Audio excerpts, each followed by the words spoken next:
I'm sorry. I was watching Bill Murray singing Star Wars, guys. I got a little confused. We are officially on Star Wars overload this week, so it's like Star Wars 24/7 across the board. Welcome to another great episode. Sorry, you kind of caught me off guard here. Today, we're talking about Star Wars. It's dropping in a couple of days. Some people, I think, are still waiting outside for tickets or lined up around the block. I can't figure it out. So for the first time in 10 years, we've got a good new movie coming out from the Lucasfilm guys, and we're going to sit here and figure out kind of preemptively how good this movie is going to be. To our right, we got the man, the myth, the legend, the Sith Master himself. GQ, how you doing, man? Is it really your right? I mean, they're just kind of seeing me directly. So well, see, what they really don't know is he's in another room and back, because we got him like across country through the wonders of modern technology and internet. He's to my right. And on the other side, we have the mighty Daddy Kuji. How are you, sir? I'm doing pretty good. How about yourself? We're changing your name from great to mighty this week. Mighty? No, it's always be the greatest, mightiest. You've been knocking that Asgardian accent down. So That's the best stuff in the world, yeah. except for it makes your hair turn gray. Kids don't. I wouldn't really know about that one. Yeah. So, guys, Star Wars coming up in a couple of days. We were the geeks who went out and bought tickets like 2 months ago. Yeah. And what are you guys expecting from this thing? Because, see, on one hand, everybody's like, there's Disney money involved, and it's going to be great, and there's J.J. Abrams and lens flares. And then there's other people like me who are trying to sit here and tell you that it hopefully doesn't turn out like the Phantom Menace did and kind of break everybody's heart, or the god-awful Star Wars 3D they tried to do. So, what are you really expecting from this thing, guys? Come on. okay, my expectations aren't as high as some because, I mean, again, I was alive for every Star Wars movie that's been around, so I'm that old. Yes, I'm ancient. I don't care. Back in the day. Well, you know, the dark side. But, I mean, it's like, realistically, they could have just played a little bit of the music, showed a little bit of that speeder to the Star Destroyer, and then put a date on the screen, and I would have still gone. I don't need... They did. It was called the teaser trailer. Exactly. They could have left it at a teaser with a date and been done. But teasers don't make money. It's Star Wars. And? It's another Star Wars for 3 generations worth of fans now. Yes, so for it's going to make money. For our granddads and us and some of people like us who have kids, who are going to take their kids to see Star Wars, it's become a neat almost a rite of passage. Exactly. Actually. So this movie doesn't need the promotion. It's going to have the hype. That's a given. Well, hold on though, man, because there are people that you and I know who just a few weeks ago were like, there's a new Star Wars movie coming out, who just literally just didn't know. Well, they crawl from out under the rock, but I'm sure Great Daddy Kuji might have something to add.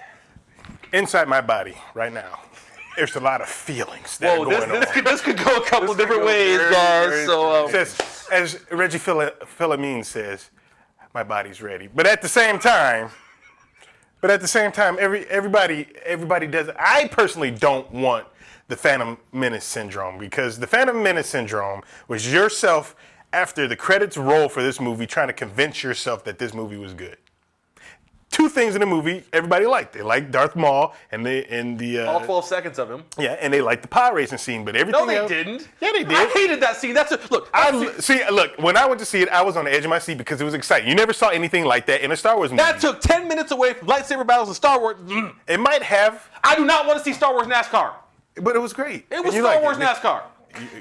Whatever it might have been, it was an exciting action scene. That's what a lot of people, when they go see movies, in their heads is the action scene. It's not the character development. It's not the particular lines. It's the action. And Star Wars is that action. What do you remember from almost any movie of the Star Wars? The action scenes. The Death Star being blown up, Darth Vader, the asteroid field, Darth Vader and Luke Skywalker doing their fights, the speeders in the jungles. Those are mostly action scenes, and a lot of people like those things.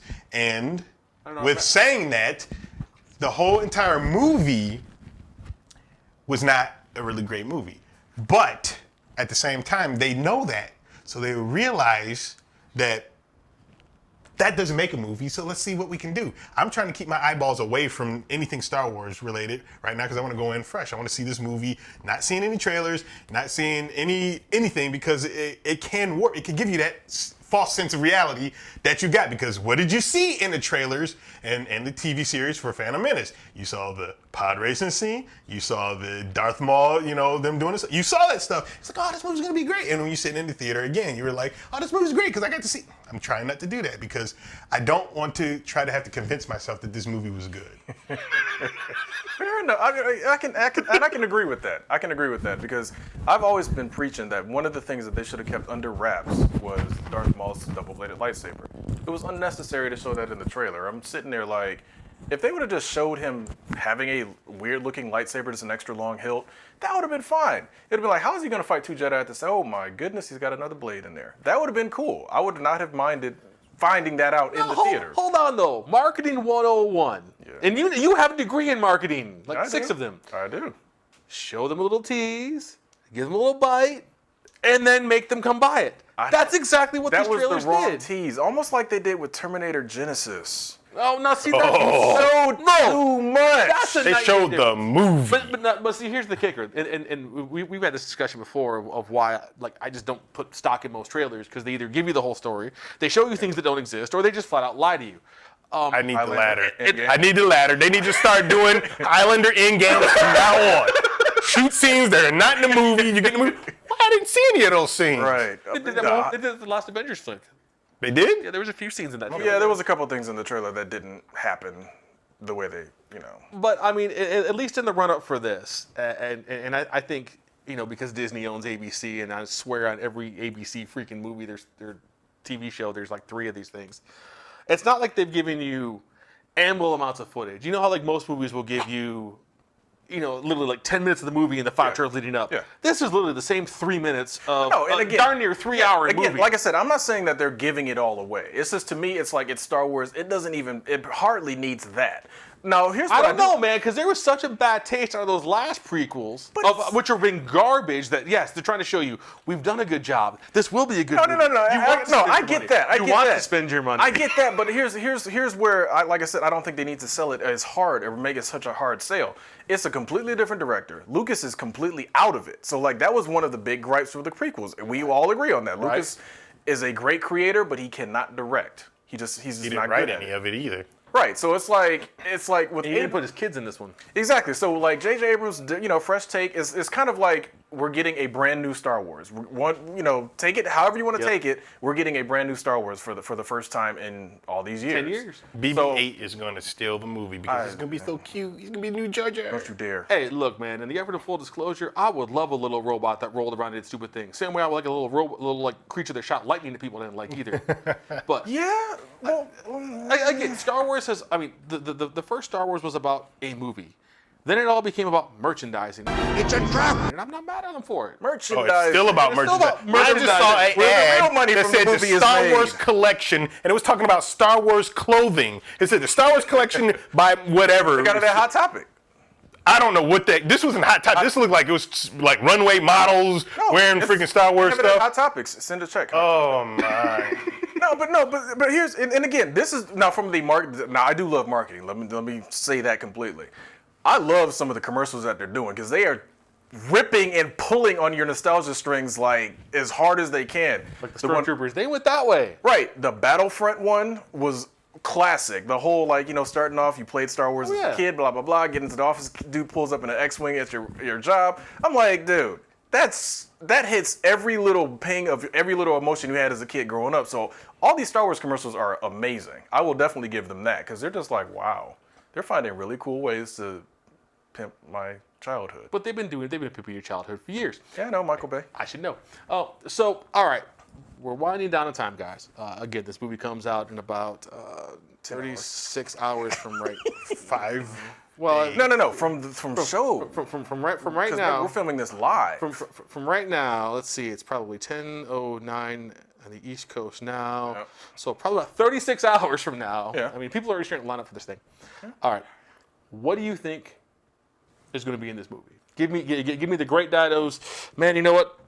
Here's my spoiler for this. Here's what I think is going to happen. Well, I don't know if it's going to be a spoiling thing. One thing I think that they're going to try is to have better acting. None of this flat, boring, I love you. No, I love you. That's not going to be in there. If there is going to be some kind of love story in there, which I have no idea, there's going to be action scenes, of course. There's going to be lightsaber battles. And can the lightsaber battles say what you want about the prequels. It had some badass lightsaber battles, regardless. Good. Can it top those lightsaber battles. Now, I don't know. You got a Kylo Ren with a hilt on his lightsaber. Is that going to be a play? How is he going to use it? Foreshadowing. Yeah. Story 101. Exactly. I believe that it's going to be a good Star Wars movie because I don't hate the Star Wars movies. I take them as what they are, as a complete story. Some parts of the story is a little bit better than the others, regardless of the fact. This right here is just another additive to that story, and I'm going to look at it as a one large story. I want to see what's going to happen. On a scale of 1 to 10, what do you think this movie's going to be? I believe it's probably going to be a 8. And the only reason why I say 8 is because I don't want to go, those crazy Star Wars Phantom Menace, fans that this movie's gonna be great. This movie was awesome. The best movie ever. Oh my gosh! Remember? Did you guys see Fanboys where you had he had the Jar Jar Binks on? He's gonna be the greatest character in the world, Jar Jar Binks. And I'm not trying to be like that because you see, I like the universe of Star Wars, and I'm really hoping this movie's going to be bad. I don't want to come out of the movie thinking like, oh, this sucked because it didn't have any character development. Because I think that's what they're going to focus at. I think they're going to try to focus on story more so because I believe that's what J.J. Abrams got from the original trilogy, more so than the prequel trilogy. That it was a story-driven movie. That's what I think he's going to try to put in there. All right, GQ, what do you think? Well, I don't think there's going to be much of a love story because you got a black stormtrooper and a young white girl. So that's because interracial relationships in the galaxy. No, it's impossible now, according to some of the stranger Star Wars fans out there. But no, it's going to be good action. It has to be. I mean, if it's not, that'd be insane because it's like, look, you have all the possible training for martial artists and all this stuff. The lightsaber battle should be great. You're going to have this. I'm glad that they're going to hopefully bring back some space battles because the Millennium Falcon, from what I've heard, is doing some crazy. They've done some really neat crazy maneuvers now. You're saying that Han Solo learned some new stuff in the last. I don't think Han's the one flying this. That's the best part. Yeah, I think it's. But you wouldn't know because you haven't seen any of these. I'm trying not to look at them. Appreciate it. All right, let's scale of 1 to 10. What do you think this movie's going to be? I want to actually agree with Dido. It's probably going to be an 8. It's going to be a solid 8. Hopefully, Abrams has gotten rid of his lens flare filter and add-on and all that because I didn't see very many lens flares in the trailer. I'm actually kind of proud of it. He's saving them for the movie. He probably is. They're all in the lightsaber battles. All right, I'm going to go on record here. The movie's going to be a 5 tops. Han's going to die, either him or Chewie. Kids are going to be there. The Kylo's going to be like the son. Rey's going to be the daughter. She's going to be part Jedi. It's all going to blow up in the mix. Everybody's going to be pissed off. What's going to happen to the black guy? Well, he can't die first, obviously. Are you sure? Well, he is a stormtrooper, and he's black. So technically, he should die first. So wait. He died before the movie even started. But wait, hold on. How's he using a lightsaber if he can't see straight? The ghost. Well, by the mighty GQ's logic, anybody can pick up a lightsaber and not chop their arm off because I'm not an idiot and know not to point the end in my eye. I can use a lightsaber. We'll put a link to that Unlike Luke. in the lower end. Guys, we could sit here and talk until Star Wars actually starts, but my batteries are probably going to die, and I got to go back to watching Bill Murray sing Star Wars because that's hilarious. Guys, what do you think is going to happen? Let us know how you think this is going to roll. Let us know what you think is going to happen in this movie. Give us all your fun spoilers. Give us links so that these two guys can sit here and watch these trailers, and we'll put them in their inbox. It'll be all kinds of fun. For GQ, for the great Dido, guys, I am Big Pimpin J. This has been all kinds of fun, but I got to get back to my stuff. So game over. Star Wars, nothing but Star Wars. Give me the Star Wars. Don't let them end. Star Wars, if they should. Star Wars. The dark side. Culture Junkies. Hey everybody, this is the great Adakuji, and with the holidays coming up, specifically Christmas, we are in the giving mood. Right now, we have an autographed picture of Snake Eyes, not autographed by Snake Eyes, but by Josh Blaylock, that we are going to give away. And all you guys need to do is check out this week's upcoming episode of G.A.M.E, comment on it, and you'll be entered in. You have 1 week in order to do this. You just put a comment down there, and you can go ahead and share it with your friends or whatnot, and we will pick out a winner and send you that autographed picture of Snake Eyes. Again, not autographed by the actual Snake Eyes, but the guy who drew him, Josh Blaylock. Check us out on facebook.com/culturejunkies if you want more information, or culturejunkies.net.